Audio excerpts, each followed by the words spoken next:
All right, folks. Super excited to be live today. Today is the Power BI Dashboard Showcase, and glad to have you guys on. If you are watching us live, just put something in the comments, say hello to us. But this is what today is about. If you go to a website, learnpowerbi.com, I've been always focused on results because I think people get caught in this trap of this learning mode, and I think it's so much more fun to be able to get out there and serve and help and solve business problems and help businesses. And of course, our members do that through our training program for their own companies, but we can also do that as consultants for other companies. So again, if you go to our website, lots and lots of examples of that.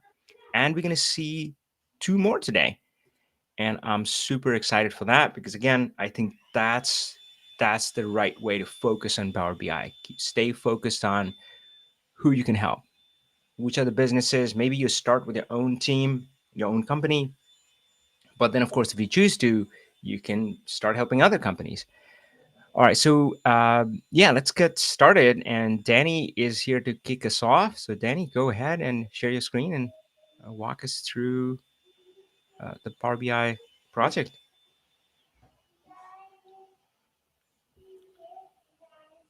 Oh wait, what happened? We lost your audio, it seems. Yep. Oh yeah, we had it in the test. Victoria, can you give me an audio check? Maybe something on my end. Hello, I also cannot hear Danny, but I can hear Oh, you, there we Ari. there we Oh, go. there we go. Yeah, Yeah, we now have it. you're back. Awesome. We just do the whole sharing thing again. I'll be right with you. All right, we got a lot of folks on. Let's see. Welcome everyone. Oh, we have Craig from Johannesburg. Yeah, so Danny is Yes. from South Africa. Okay. Great. Avi, you can see my screen. Hold on, let me put it up. Yep, your screen is on. Great. We're good to Welcome go. everyone. It's a privilege to be presenting on this platform, and I hope each one can at least get a few productive takeaways from this. I'm going to share my story. The dashboards that that I built here, was for a project that Avi launched. It was a real Power BI project where we build a dashboard for a client on a pro bono basis. Uh, so you may all wonder what is the significance of this sunflower behind me. You will see I'm standing in my veggie garden. My sleeves are rolled up. My hands are dirty and my pants are dirty. It's full of dust and soil. Now I always use this analogy when I do work because I love growing stuff. I also love growing business. So that's from there the analogy. Growing business is much like growing plants. And when I got involved in this project, it was also like growing a plant. My client came to me and he had a specific vision or a specific need that he couldn't achieve by just using Excel or his normal ERP systems. Now, my client is confidential, but they do distribution of liquids in a very specialized industry, and he didn't have a way to do reporting in terms of volumes.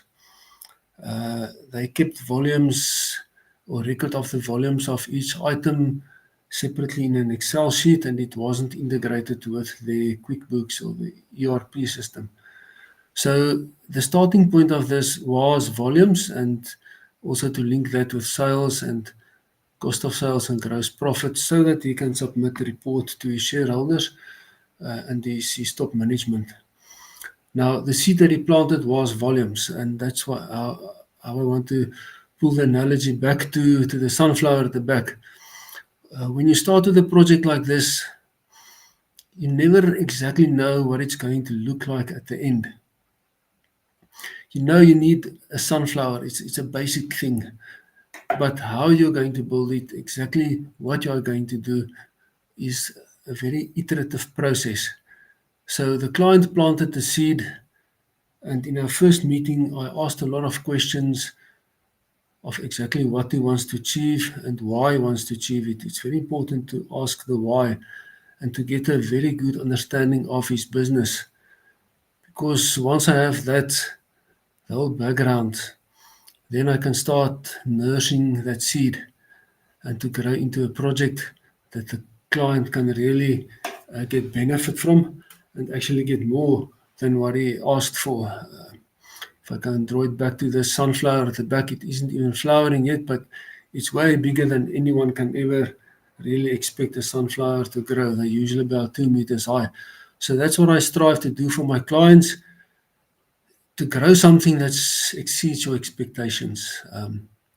So this first slide was just like a teaser.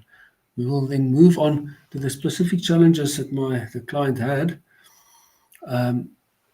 I already referred to it. The big problem was volumes. He needed to do volume reporting and he didn't know how because it was never captured on QuickBooks. The data sources, we had different data sources. It was QuickBooks ERP system and then it was Excel. Now, we had two sets of data coming from Excel. The one was the Excel sheet that they maintained manually that contained the item volumes.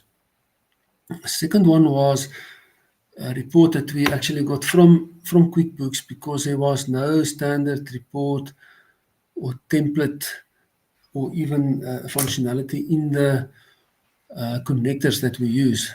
Sorry, I've moved on too quickly. So we had to dump an Excel report from QuickBooks to get certain information that I needed for gross profit. Now, luckily in this world, after this project was done, I actually communicated to the guys from C-Data. They specialize in building connectors and helping clients to get data from the ERP systems. So after this project was done, they actually did some added development to their current connectors to QuickBooks, and the functionality does now exist, but it's not part of this model. The client was happy to just work on the Excel sheets, but it is now possible to get the data, everything directly from QuickBooks. The solution was to integrate everything, getting it in a way that's agile, reliable, and instant, and that can give the client real insight and to achieve growth in his business. Just to give everyone an idea of the model, when we build a data model or report like this, it's always important to do a proper model. If you don't get the model correct, nothing will work. If you get this correct, especially for those who hasn't worked with Power BI before, if the model is correct, creating the reports become almost a matter of dragging and dropping in. It's very easy and agile. So at the top, I've got customers, I've got a date table, invoice items, and then the transactions table at the bottom. And these are all then a combination of the Excel sheets and my QuickBooks connectors. The first view that I built for the client, he wanted an overview of his business. Although everything started with volume, it expanded into a few other things. And on the live model, you can click on basically any field here and the whole report will be updated and it will cross-filter according to where you clicked. Unfortunately, I can't demonstrate this now on the slideshow. But we could easily see metrics like the following, the amount of customers that they have, and then the percentage of customers that actually bought or were active in the last 12 months. That was quite an eye-opener. It's also a bit of an extra value that it added for the client, because it's quite important. If you need to analyze volume, you need to understand where the volumes come from. I did the same thing on items.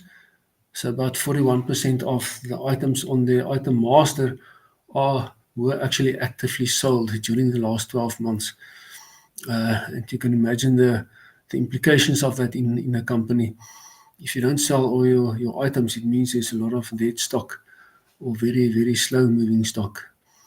On the left-hand side, we could see clients, the volumes of the clients. Your biggest client was at the top with 86,000 liters of all the liquids that they were selling. And on the right-hand side, the client actually had a very interesting way of categorizing their items. Each item belonged to 3 categories with subcategories. So this was important for him to see. And then on this index, this is key for the category, or actually the subcategory. By clicking on any of these, you can immediately see how it changes the whole of the report, specifically then to a specific category. The next report was based on, sorry, I'm getting it messed up here. This one is on the customer. So the same principles apply. This is for the customer. One thing I missed previously was you can easily click on any of these fields, whether you wanted to analyze volume sold, GP percentage, GP or value sold. And as you click on this, it would then also immediately update the rest of the reports. Going down, this is then on item level specifically. I use the same layouts and same principles because it's easy on the eye. It's easy to learn and to get used to it. If every report looks different, it's very hard for the user to follow. So that's why all the reports are basically, it looks the same, but you get different information from it. The same, if you click here on any of the items, or even if you double click on the headings, it will be sorted then from big to small, or from small to big for any of these values. So the client can now actually identify items according to the sales volume, GP percentage, or even the volume percentage of total, and then you can analyze accordingly.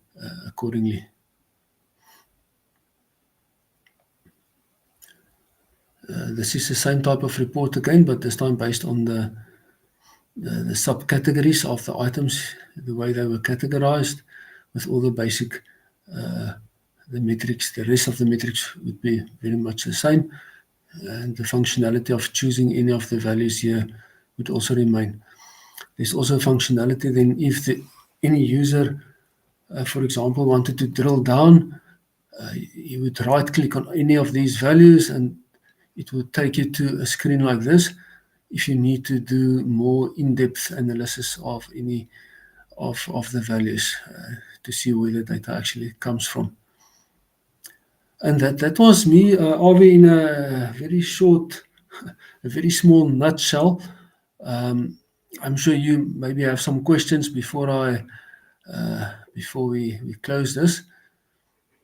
Yeah, I'm glad you put this up. And when I get a chance, folks, of course, you can find Donnie Fleming on LinkedIn as well. So make sure to connect there. And of course, his contact information is there. So Donnie, I always love, so I think what Power BI, where people, kind of get it wrong, is they're so focused on the technical aspect. And if anything, I feel like that's the 20%. Yes, it's important. But then there's the people aspect and the project aspect, and people and project are kind of intertwined, like understanding the requirements, the scope, setting expectations with the user, using the agile approach, going week by week. And underlying it all is us, that Power BI professional, the consultant, who's serving that. And I want to start there, and I want to ask you, when you were stepping into the project, how were you feeling internally? Was there maybe some doubt, some hesitation, maybe even some fear? Yeah, I'm just curious. What was it like when you were starting on this project? Yes, Avi, thanks for asking. It's always, it's like anything new that you do in your life. You may have a lot of experience, you may have the technical know-how, but there's always uncertainty because the project that I worked on was, well, it was my first overseas project for beginners. So I've never worked with people across borders, and it was also in an industry that I haven't worked in before. But the underlying principle stays the same. And I think the big thing for me was my client actually, he lives in Dorking in UK, All right. and we had a few very few And you're good based in connection South points. Africa, right? Yes, yes. Oh, sorry, I'm in South Africa. So the big thing to get things going was to really build a proper relationship. And uh, I used to farm with chickens, show poultry, and the only chicken in the world with 5 toes is a Dorking. And the client is also, he lives in Dorking, and in the middle of that town there's a huge statue of a Dorking chicken. Just some Hilarious. useless information, but that was a very good point of departure to get to know the client and get familiar and get comfortable. And then I started rolling up my sleeves, and uh, I could continue with the project. Man, what a lovely story. And again, folks, don't don't stay stuck in that learning mode. Don't feel like, oh, I gotta master Power BI before I go out there and start helping people. Because working with people, working on the project aspect, and I always call it kind of peeling the onion. And I love, Danny, what you said earlier is that, let's stop pretending that when we are starting the project, we know what it's going to look like. I think that's a very old school approach, a waterfall approach, where you collect requirements and then you try to, and it has never worked. I have seen so many multi-million dollars just go to waste. They would build this BI thing, and then we would just export to Excel anyway, right? So I love that approach. But yeah, folks, so don't ignore kind of the people and the project aspect. So Danny, let me ask you, what was the customer's reaction? Man, I'm looking at this, and I know this was built in a very short time frame. What was the reaction after seeing all of this? Yes. I think the client expected way less, to be honest. He does know Power BI a little bit, and he did some work by himself on Power BI. But when I started presenting the different slideshows and how I can help him to start analyzing his volumes, he was just totally amazed and said, "This is way more than ever expected, and that he knew was possible with Power BI." Love it. And of course, so for me, Power BI isn't about fancy reports. I mean, Power BI reports are good, right? But that's not the purpose. That is just a means to an end. From your perspective, you've worked with a client, probably seen enough of the business, talked to them. What do you think having access to this kind of reporting, which I'm assuming they didn't have earlier, what does it allow now for their business? What does it change? How does it change the trajectory in the next few months, in the next few years? Yes, I think the client is a general manager of the company, and he has his hands full. He's traveling all over Europe every day to the different affiliates and business partners, and it takes up a lot of his time. So doing this report, well, they didn't have it before because the volumes was on Excel sheet and they couldn't merge it with BI. So it probably would have taken a lot of time to try and do it with some VLOOKUPs. So it's definitely saving time and helping you to focus on what's really important in the business. And I'm sure he found that benefit as well. Yeah, that is awesome. So, hey, I know you focus on retail, focusing on helping companies focus on their retail gross profit. But I wonder, is ERP already involved? So Craig is asking if ERPs are generally involved, and which ERP systems have you worked with? Okay. Yes. ERPs are depends on the client. Some of my clients only are quite big companies and they live in Excel hell. Pardon the word, but that's what happens. But yes, ERP are often involved. I've worked on SAP Business One for many years. I've got lots of experience there. This client was the first time I worked on QuickBooks, but it's actually quite easy. Once you have a connector, there are connectors for most ERP systems out there. If it's not available, usually if it's SQL, it's quite easy to log in and if it's a relational database, it's actually quite easy to work on any ERP system. Got Obviously, it. I obviously I Yeah. know all the lingo and all the tables and the names of SAP Business One and QuickBooks now, but everything is available online. It's quite easy to catch up on most ERP systems. Love that. And that is a great point. And folks, I'll emphasize that. Sometimes people get stuck up or they let that hold them back. It's like, oh, but I haven't worked with this source and that source. The truth is that Power BI is kind of source agnostic. It doesn't really care where the data source is coming from. Yes, sometimes we have to work a little bit to connect to it. And of course, my favorite approach is when I'm working on the first month engagement with a client, we like to move really fast. We want to build something, put them out there, see if it's even useful, see if they even like it, right? So instead of trying to solve the connection issue, we just dump the data, export the data, build something really quick out of it, sometimes in a week. And then you can come back and solve the connector issue and automate it. And because again, it's about the value that you can deliver for the business. If you keep waiting to solve the connection issue, that is not really adding value. Even if you solve that issue, think about the value that there's zero value. So, oh, now we have a connector. Well, it doesn't help the business. So put that first, put your customer first. And remember, Power BI is not just about the tech piece. That's 20%. There's a people and project aspect. And Danny showed us how you go through that. I You're going to can I have, can go ahead, I can Danny. maybe add. I've mentioned C Data, and I'm not a client of them yet, but their service is so great, and it's a third party specializing in connectors that All we right. can use in Power BI. So if the connectors are not in Power BI or it's too difficult, I basically almost have anything under the sun that you Yeah. can use, and it's not unaffordable. That's great. And of course, we experienced that. So folks, you probably know if you've been on a website, we are a group of Power BI consultants, Pro Plus. We work together. And that's the best part. You don't have to know everything under the sun. You can tap in other resources, stay focused on your business niche, stay focused on solving problems. And yeah, there's always help. You probably heard me say it, independent, but not alone.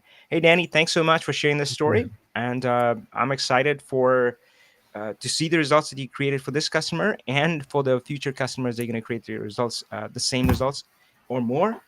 So folks, make sure to connect with Donnie on LinkedIn. And we're going to switch to Thank you. Grow well. Victoria. All right. So let's go to our next presenter, Victoria. Go ahead and share your screen. Can you hear me? Yep, I can hear you. Okay. Then And Darren, you had a great Let's question. see. We'll try to get back to that question at the end. Thanks for putting that in. Can you see my screen? Uh, I just pressed on Yep, got it. screen share. We're getting the infinite mirror right now. But yeah, okay. All right, that's good. That's great. Lovely.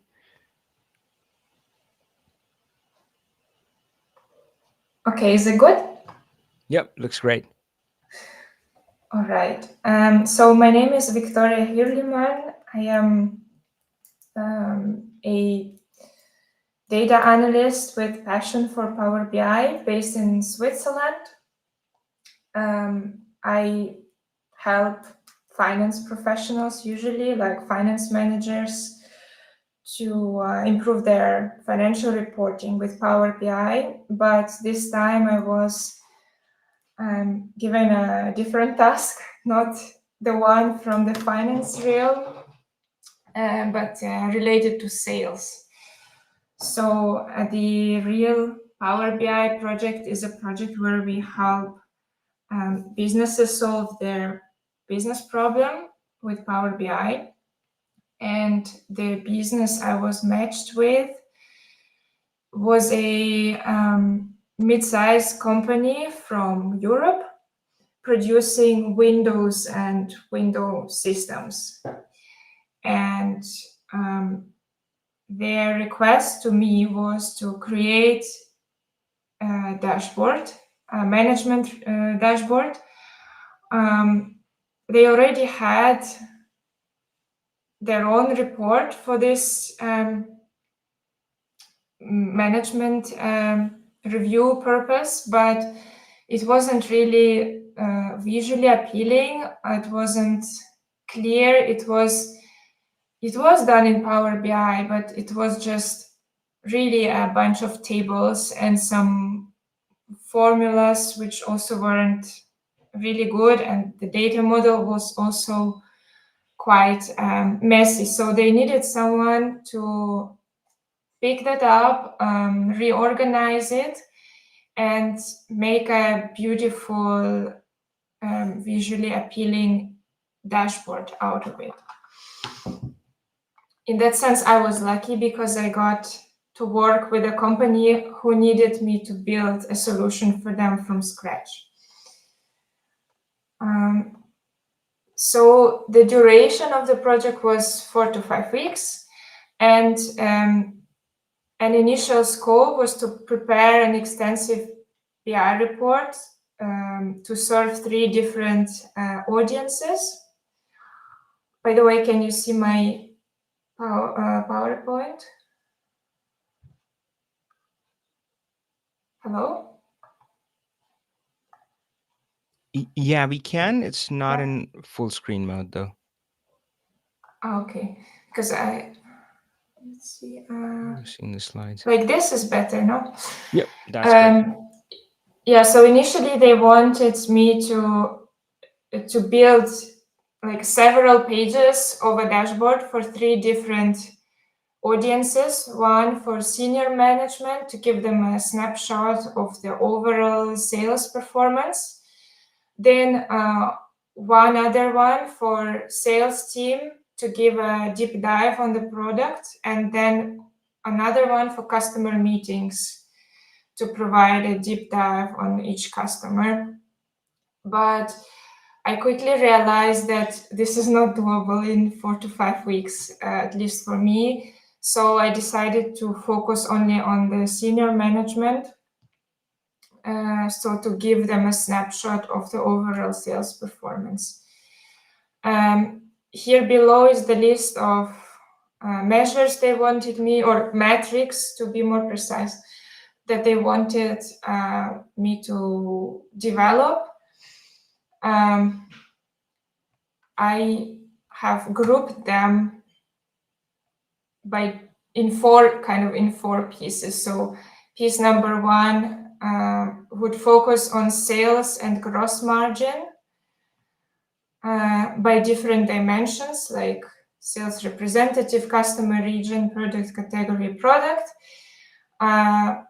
viewed by month to date, quarter to date, and year to date, and then having actual rolling 12-month average and cumulative total. And this is what we see on a sales performance high level page. It's opening.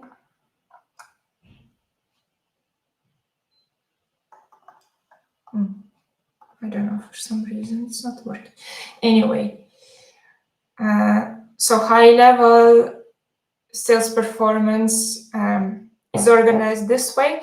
You can choose between viewing everything, viewing gross margin for everything or sales for everything by selecting whether one or the other.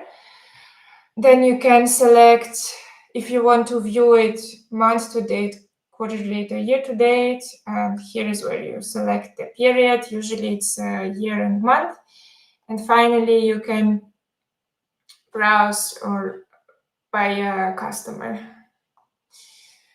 On the top, there is a summary like sales, rolling average sales, gross margin, and a few other things. I won't go too much in detail on that. Then here on the right-hand side, you see the monthly trends, sales versus rolling sales, for example, or gross margin versus rolling gross margin if you choose gross margin instead. And below, it's a again, sales or gross margin of the current period is blue, and orange is the same period last year. And so it's all dynamic and it updates according to your choice here on the top panel. And on the right hand side here, we just have sales by different dimensions. And this is also dynamic, so you can select your customer and everything will update. Then, so I kind of picked the metrics they had listed for me and organized them in parts. So that was part number one, the high level sales performance. Then for the deep dive, sales performance deep dive, I left the same logic, so you can view it by sales versus gross margin, different possibilities for choosing the time period. But here they wanted to see the comparison from this period to previous period, this period to budget, and I think one other one. So this is the page.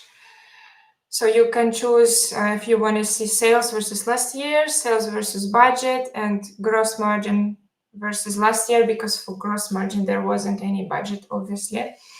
And again, here you have the same time period selecting options. A similar thing here up the top with a summary, but then you have two visuals, one on the left, which is showing it in a more visual way, and then here is just a table for the detail. And these tables, as well as the visual, they can both be drilled down or expanded or viewed in focus mode and then drilled down. So I decided to do it this way because they wanted to be able to dig into the data and really have a look on the different parameters and so on. So that was the second page. And then finally, they also wanted to see their orders. They wanted to analyze the completed orders, so which have already been closed and for which the invoices have been issued, and also to see what is outstanding or what is in pipeline. They call it ordering pipeline. So what is still open as of a particular date. And so page 3 is for completed orders, and page 4 will be for orders in pipeline. For the completed orders, they were mainly interested in the delivery performance. So they wanted to know how are they performing, because they had, I think, 10 days. So they promised the client that they will deliver their order within 10 days from the order date. And so they wanted to know how they were doing in that regard. So that's why you have two visuals on the left. Here for delivery performance, as you see, they are doing times they are delivering either early or on time, and only 20% is late.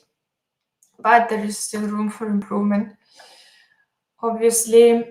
And here there is a little breakdown of all the items that have a delivery date, how many of them are early, on time, or late delivered. And finally, here below, here is a more detailed table with products that are delivered late. They wanted to know how many days are these products late on average. And you see some strange numbers here in the beginning. That's because they had some really quite big delays. But this is rather an outlier, which they were aware of. So if you scroll down, then it starts becoming like more like normal values. And then on the right-hand side, you see the book to bill. Book to bill is a metric that indicates, so the target would always be 1. Yeah, and the metric indicates what is the estimated revenue versus the actual revenue by month. Yeah, so and the last one, last page of the report is orders in pipeline. It focuses on what is outstanding to a particular date, as of, for example, the 31st of May. So here you can select as of which date you want to view it. Because the project took place in April and May, May data is, I guess, the latest data that I have. So here are some options to select region, customer, order number. You can see that in total there is this amount of orders in pipeline for a total amount of 29 million. Ordered this month, so out of 153 that are outstanding, 84 were ordered in May for an outstanding total of 8.9 million. And one other thing they were interested in is to see what is, so from the outstanding orders, which orders are for future delivery. So it means that basically out of 153 orders, 100 as of this date are for future delivery. And then, yeah, also the sales outstanding of those that are for future delivery. Below, you have here a little summary of what is outstanding, when has it been ordered. Order fulfillment progress is a summary of, so you have order numbers on the left-hand side on the y-axis, and for each order you see how much of it, so where does it stand. So for example, this order, you see that 45 items are, for out of the total of 45 items of this order, 24 are in the state ordered, and let's see, 21 are awaiting shipment. So this is something that just can give them an indication how far the orders are progressing. And then last visual is orders with future delivery dates, which lists basically all this. So here you see when the orders are to be delivered. You can zoom in or out and see what are the orders and how many orders are outstanding on each date. And here below, you just see the same orders like here, but showing you more details, like how many items are in this order, what's the average amount of days to delivery, sales outstanding, etc. And so yeah, so this is the report itself. The result of this was a presentation to chief sales officer. So the person who I was mainly working with was a sales representative. He was guiding me and giving me feedback and so on. And then I think mid-June we had a presentation to the chief sales officer, and they were quite satisfied. Yeah, so that was it. That was the project.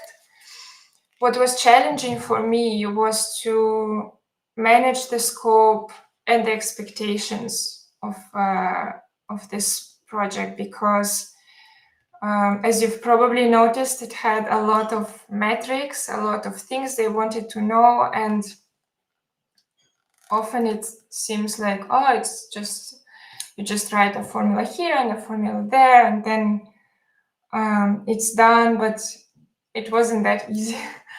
So, but I think I did a good job in summarizing the metrics that they wanted me to develop, and I think the goal of providing a snapshot of the overall sales performance has been more or less achieved. So that's it. All right. Hey, so folks, I think we can do better than that. I heard Victoria say that, oh, they were quite satisfied. And I'm like, are you kidding me? This is mind blowing. So, hey, put in the chat below. Let me know what you felt about what you just saw. So, Victoria, this was supposed to be a pretty tight time frame, right? What was the time frame for this? Well, to be really honest, it was more than 4 to 5 weeks. I think it was more like 6, 7 weeks, but I didn't work on it full time. Yeah. So 7 weeks part-time, and some of the initial time might have been just kind of, you kind of get to know, you set the meeting, get the requirements, right? So the actual Power BI working time would have been pretty small. So so 7 weeks, that includes the startup, talking to the customer, and then part-time. Again, I think, I don't know, maybe you were being humble, but I think it blew my mind what I saw, knowing that you had built this in such a short time frame. Hey, I do want to commend you that I think you did do an incredible job initially with the requirements and scoping. And folks, that's what we were talking earlier. The Power BI, about 20% is technical. The rest is this stuff, being able to manage the people in project. And I think, Victoria, you did an incredible job there. The first question I have for you is, I think you mentioned that they had something existing. And I'll admit that's often my nightmare. Like going to somebody and like they show me something and they're like, oh, yeah, it's so much easier. And again, not everybody, but a lot of times when I step into, I can see right away that they didn't really know what they were doing. They were kind of stumbling in the dark. They didn't understand the concepts. They don't have the data model right. They don't have the measures right. So it's pretty nightmarish. And it sounded like you talked them out of it. Was that a conversation? How did that go? I mean, initially they were saying, oh, fix their project. And then it seems you said that, you know what, it might be better to do from scratch. Is that what happened? Tell me how that conversation went, because sometimes that's where those kind of conversations are the crucial ones. Well, so what they gave me in the beginning was a Power BI file that had maybe 5, 6 pages of pretty much pivot tables, or like just matrices.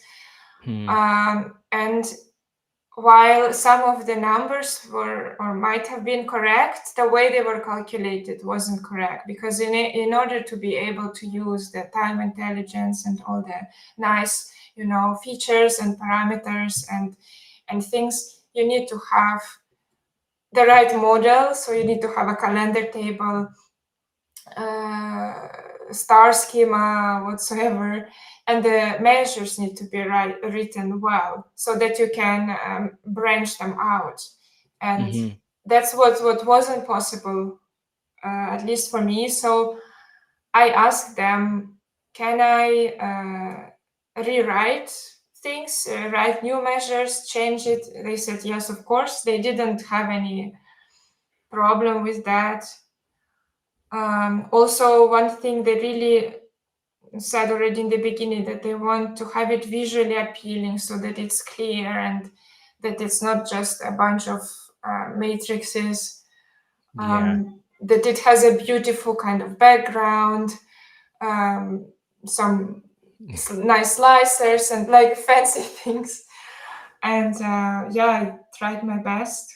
Well, I think you did an outstanding job, for one, because you didn't make it look like a circus. And I don't know, I mean, I think sometimes I see dashboards and people think the purpose of a dashboard is to be kind of glitzy. It's not. It's these are functional dashboard. They're there to help user guide the business. So yeah, so your aesthetic, I really appreciated that, and I think others commented on that too.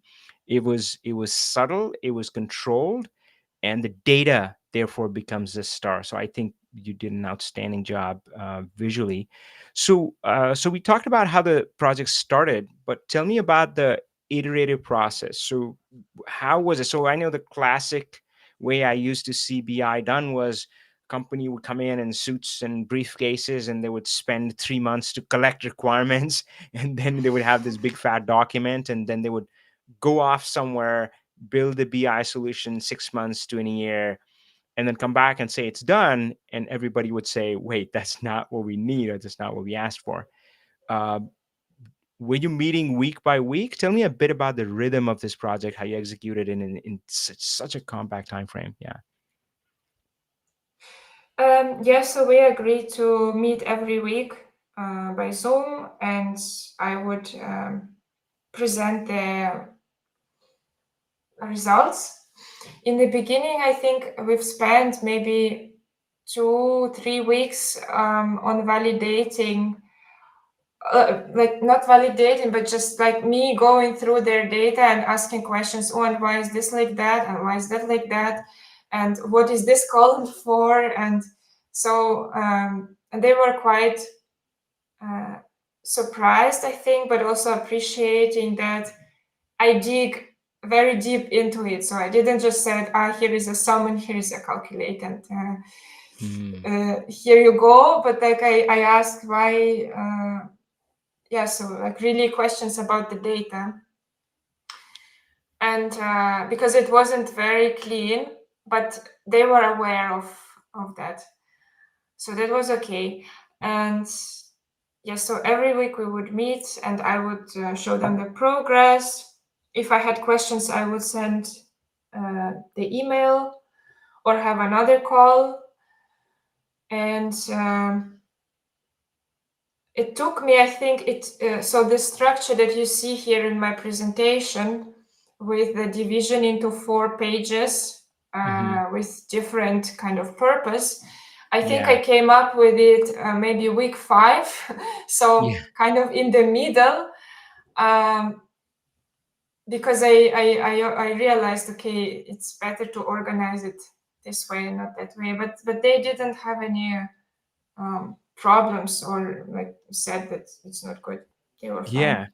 Yeah, I think if you set off on the right foot, so folks, there is art here, right? And but that can be learned as well. And of course, the way you're going to learn it, it helps to have coaching and community around, which we do have. We have a community of Power BI professionals. We can trade notes, which is awesome.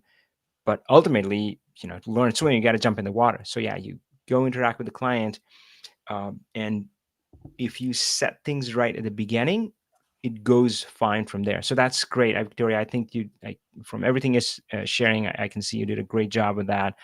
You know what? Would you mind showing me that slider where you can zoom in? I don't know. It's somehow I didn't know that feature existed, or maybe I knew once and I forgot.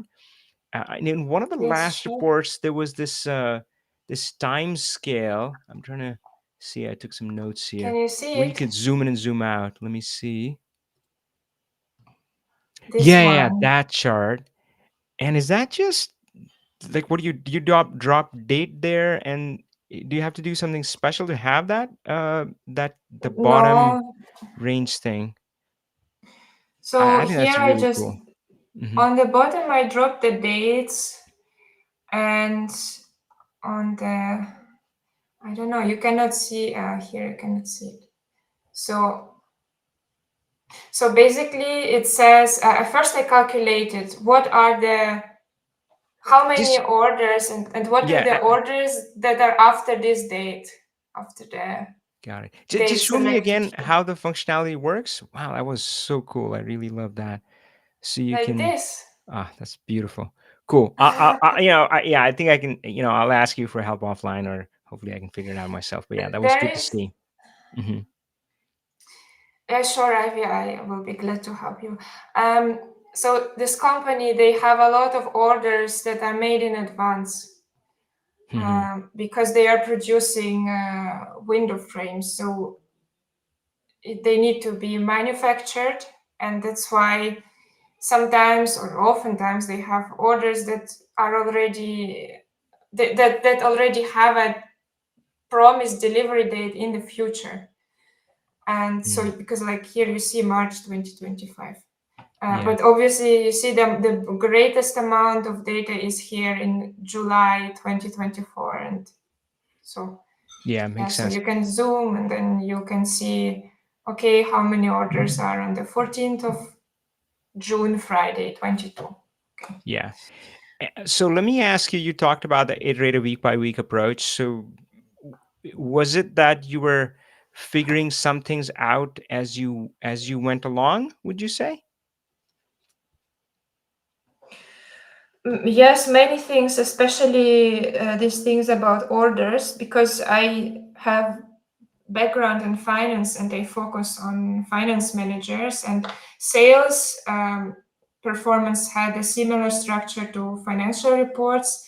For example, people also want to see things by month to date, quarter to date, and year to date.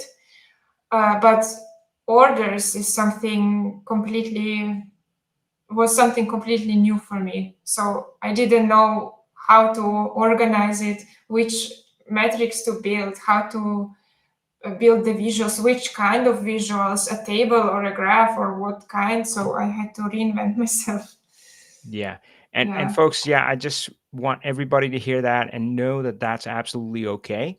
So I always say that sometimes people, they think of this journey as like going on a road trip, but you're waiting for all the traffic lights to turn green. It doesn't work that way.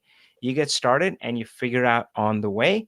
This is what I call directed learning. So instead of, again, locking yourself in a room, it's like, I'm going to work so hard, I'm going to learn Power BI until I'm good enough, then I'm going to help people. Start helping people, let that guide your learning, and believe it or not, that is the fastest way to learn Power BI. So Victoria, last question. Do you have any message for somebody who's starting out and maybe feeling a bit hesitant and looking at your presentation and thinking, whoa, I could never do that? What would you say to them? Just keep going. All right, that's great. I am big on hesitations, but I think by the time I turned 30, I realized it was a big revelation, like the big aha moment is that to achieve any kind of success, you just need to keep going and just not give up, but Hey, with for yourself. it's incredible to see what you have created for this client, and which is not even your core niche. Core niche is your finance. So, and of course I have seen those reports too. Thank you so much for going out there and helping these businesses, and of course a big thanks for coming here and sharing it with us. Hey Danny, I know you might have dropped off, but folks, make sure to connect with our incredible speakers. Oh, Danny's back. Great. Yeah, thank you so much. I think everybody appreciated it. And folks, in the comment thread, I had dropped in LinkedIn URLs for both of our speakers. So make sure to connect. I'm seeing a lot of hearts, a lot of emojis coming up. And Victoria had great advice. And folks, yeah, if you need support, go to learnpowerbi.com, or you can message me on LinkedIn at any time. We're here to help. And you can see, yeah, we all start with the first step, but it's pretty incredible if you stay focused on who you can help, how much you can do. If you instead focus on your own skills or lack of skills, that's what we often focus on. That's going to hold you back. But turn your focus on who you can help, the businesses, the people, and we have seen two incredible examples of that. Danny, Victoria, thanks so much. Folks, we'll see you in the next live. Thanks Take for care. having us, Avi. And power on.